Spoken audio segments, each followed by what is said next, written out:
Hello everybody! Today we're gonna do the gender tag. So this tag was put together by a lovely person named Ashley Wild, and I watched her video and a couple of other videos and I thought, oh man, I totally want to do this. Like, I find the topic of gender so interesting, and I love that more people are making videos and talking about it because, for those of you who don't know, gender and sex are different things. So like, when you're talking about a baby that's going to be born, right, you wouldn't say, do you know what the gender is? You would say, do you know what the sex is? Because sex applies to the actual, like, bits, right? So I can say, I am a person with lady bits. I have woman bits on my body. But that doesn't necessarily, unless we've talked and had a conversation, you don't necessarily know what that means in terms of my gender. But it's an interesting topic, and I kind of wanted to be part of the conversation, I guess, and contribute. And also, I would like to say before we start that all of this applies to me and my experience with gender and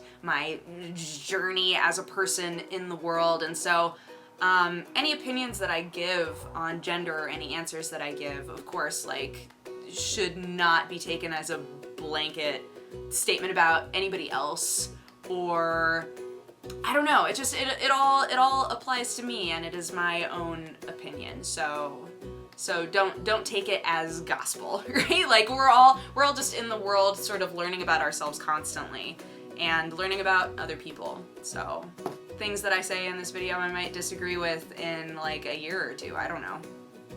I definitely would have given different answers if I had made this video 2 years in the past.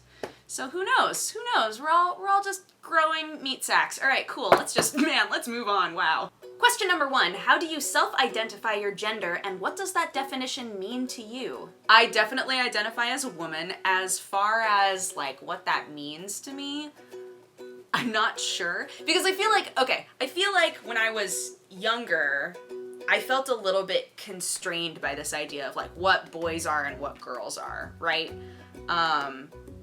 At this point in my life, I feel like I'm not really being put in a box by calling myself a woman. I feel very comfortable calling myself a woman and calling myself a female, and I've definitely gotten more feminine or more comfortable with the feminine aspects of me as I've gotten older. But like, in terms of what it means to me, it doesn't, I guess, because it doesn't put me in a box, so it doesn't need to affect my life really beyond my comfort level, and I feel very comfortable being a woman. Number 2, what pronouns honor you? She, her, and hers, which you probably could have guessed from my answer to the first question. Question number 3, describe the style of clothing that you most often wear. Ooh. I wear a lot of men's clothing, and I don't think anyone ever notices. I really love baggy, grungy clothing. I've always been that way. In high school, I wore just torn up boys' jeans and old flannel shirts and the same sweatshirt like every day, you know? I've never been super fashionable, but when I've tried to seek out a style for myself, it's been kind of a mishmash of masculine and feminine clothing. I wear almost exclusively men's t-shirts. I wear like very baggy t-shirts. I've, over the last couple of years, stopped wearing quite as baggy of pants, but I still wear them sometimes. It's like, I don't know.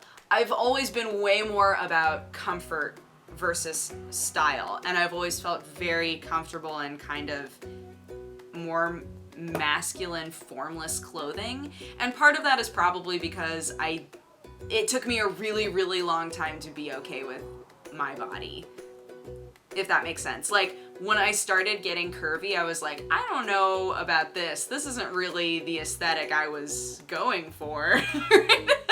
And so over the years, I had to sort of figure out what I wanted to look like and who I wanted to present to the world. And I'm still figuring that out. And I'm sure everybody spends their entire life constantly changing that, right? But yeah, I would say I wear a lot of masculine clothing and occasionally feminine clothing. I've been wearing far more form-fitting clothing on my lower bod recently, but up until very, very recently, it was like baggy on the top, baggy on the bottom, sneakers, and moving on with my life. Number 4, talk about your choices with body hair. Oh goodness, how do you style your hair? Do you have facial hair? What do you choose to shave or choose not to shave? I do not have facial hair, sadly. Oh my god, if I could grow a beard, I would be all about that. I would be pulling off that straight up like dwarf woman. You know those like gorgeous paintings that you see online of like dwarven women with big old like braided beards and stuff? Oh god, it would be amazing. But unfortunately, I cannot grow a beard.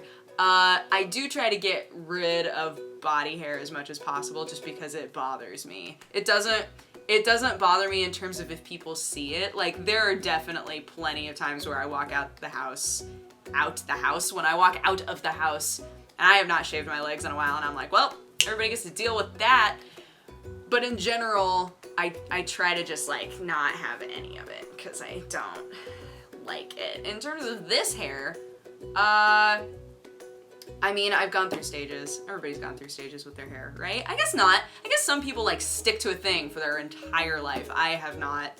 As any of you who have followed me for a long time know, this is the longest my hair has been in a long time. And I'm enjoying it. Every now and then I'm like, oh man, I want that like super short hair again. It's too much hair. I don't want to deal with it anymore. But I don't know. I go back and forth. I appreciate both.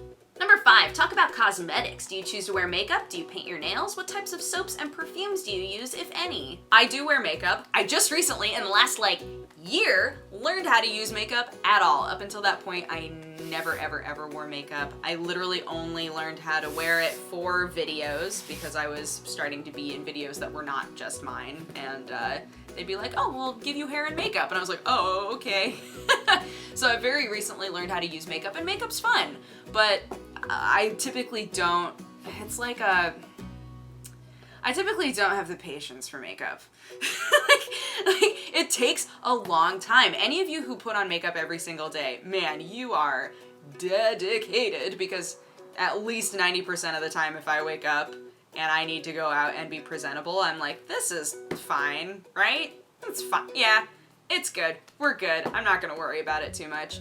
I basically only put on makeup for videos or for like special events. If I need to look real nice, right? Like I'll try to do my hair, but even there I have no knowledge. So I'm like, curl it? Oops, it's got a big old, well, oh well, I guess that's fine.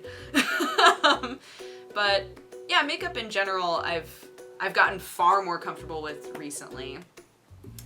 But it's still not a priority for me. It's not something where I look in the mirror and I'm like, I need makeup on. What were the other things? Do I paint my nails? Sometimes. They're painted right now, but it's like, maybe. Sometimes I like the look of just like no nail polish, and sometimes I real want that nail polish. It's totally up in the air. It has to do with how I'm feeling.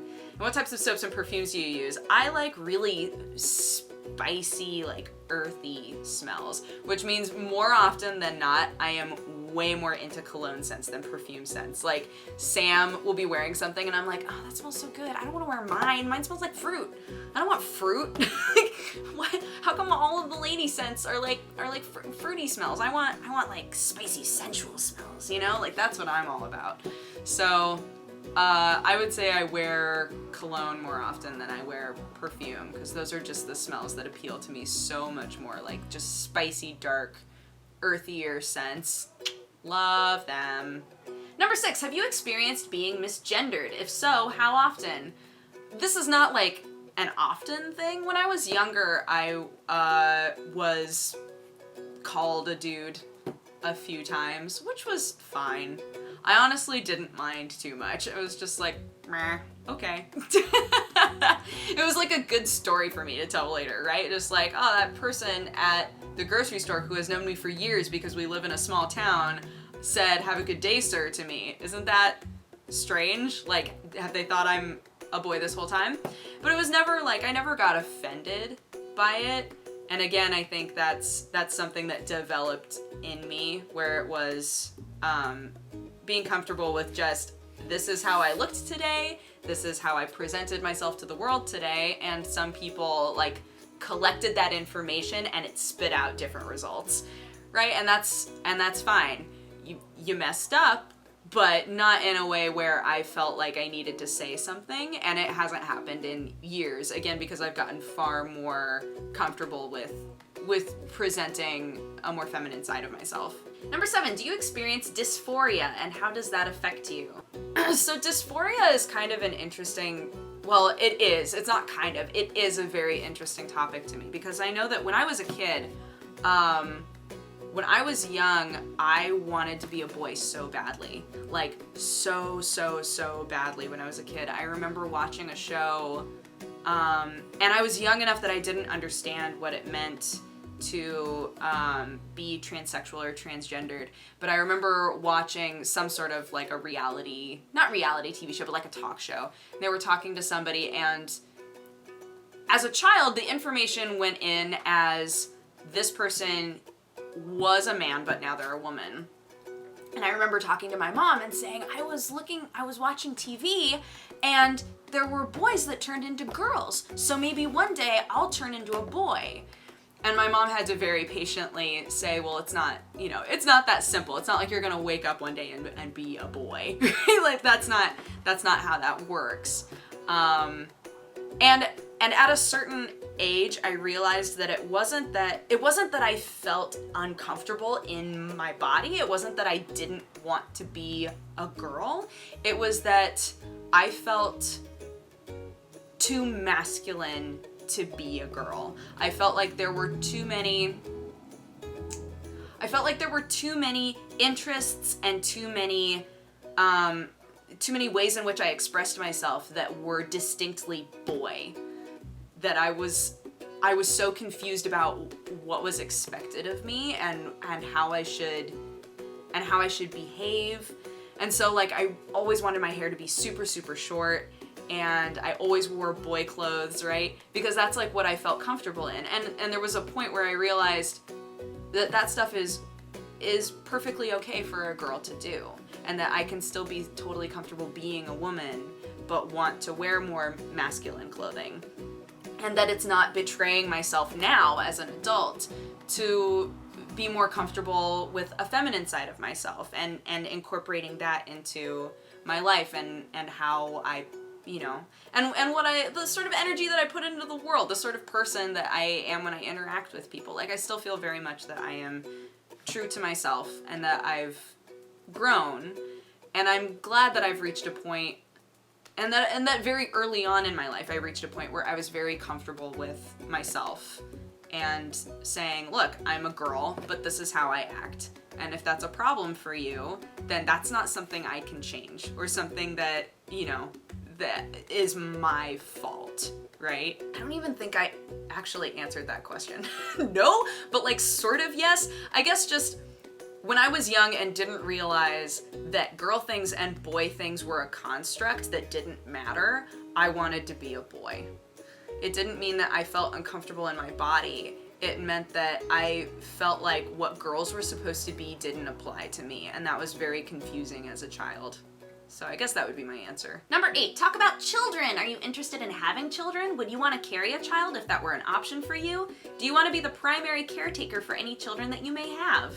I totally want to have kids. I totally want to raise children at some point. I'm totally down to have a baby. I'm down to adopt a baby, right? Like, and it doesn't help that I'm in the period of my life, like age-wise, where I'm going, kids are awesome. I should totally have a kid. Why haven't I had a kid yet, right? Like, my biological clock is just like, yeah, kids, right? Should totally have some kids. I wouldn't care about being the primary caretaker or not. I would expect, or I would want, like, the sort of family dynamic I would want in the future would be that everybody raises and takes care of each other, right? That under the umbrella of we are a family, that means, everybody watches out for each other, everybody does their best for the family. And so I wouldn't necessarily need to be the primary caretaker, although knowing my personality, I totally would be the fussiest parent. I'd be like, are you okay? Do you need anything? I love you so much. Do you want, are you okay? Do you need anything? How's it going? How is your day? I love you so much. You're so great. Number 9, talk about money. Is it important to you to provide for a family financially if you choose to have one? Is it important to you that you earn more than any partner you may have? Do you prefer to pay for things like dates? Are you uncomfortable when others pay for you or offer to pay for you? I am not uncomfortable when people offer to pay for me. I'm like, awesome. I'm not a freeloader, but like if somebody's like, no, I'll pay for it. I'm like, really? That's great. Thank you so much. That's awesome. Free meal. I'm super, super in. And I always appreciate that very much. It would not be important to me at all to be the one making the most money at all. Like I think again, in a family, I think that everybody should be trying their best to provide for the family and do their best to raise the family and create a situation where everybody is comfortable and happy and safe, right? So I have a need to provide for sure, but I would hope that my partner would as well, right? Oh, also, do you prefer to pay for things like dates? I don't really care. I don't really care. If it's like, I'm feeling like I want to pay for this tonight, or if it's like, we should split it, or if, again, if, you know, the other person goes, I'm gonna pay for this, I'm like, awesome, cool, great, let's do that. Number 10, is there anything else you want to share about your experience with gender? I just really wanted to contribute to this tag because I feel like there are plenty of people who are in a position that I wound up being in when I was younger, where it felt like I'm fine in my body, like I feel fine in my body, but I don't fit into a box. And I guess like there's a point where you realize that boxes are just the worst and they shouldn't be there, right? That like the only people who should care about boxes are advertising companies, right? And the people who are trying to focus on specific demographics. Like, sure, you guys need to worry about boxes. I personally don't need to worry about a box. I can be as masculine or as feminine as I want to be in the moment. I can present to the world whatever person I am in the moment. And it's okay if that's constantly changing and if I'm constantly, you know, becoming someone different or someone new, or I don't know. You get what I mean? You get what I mean? Like I wanted to contribute to this tag because I know that there are plenty of people who are going to watch this and say, yeah, I feel the same way. So this is for you. Got you. And I hope you enjoyed the video. I'll put the questions in the bottom. I'll put the original video by Ashley Wild in the description. And yeah, let me know how you guys felt about this video. I know that it's a little bit different. It's not something that I would normally talk about very much. I don't really talk about gender or sexuality very much, except in a very broad, political sort of way on my Twitter sometimes. Because I have feelings sometimes that need to get out, but in a video sense, I feel like this was a little bit different. So I hope you enjoyed it, and I hope you guys have a fantastic day, and I'll talk to you again next time. All right, bye-bye.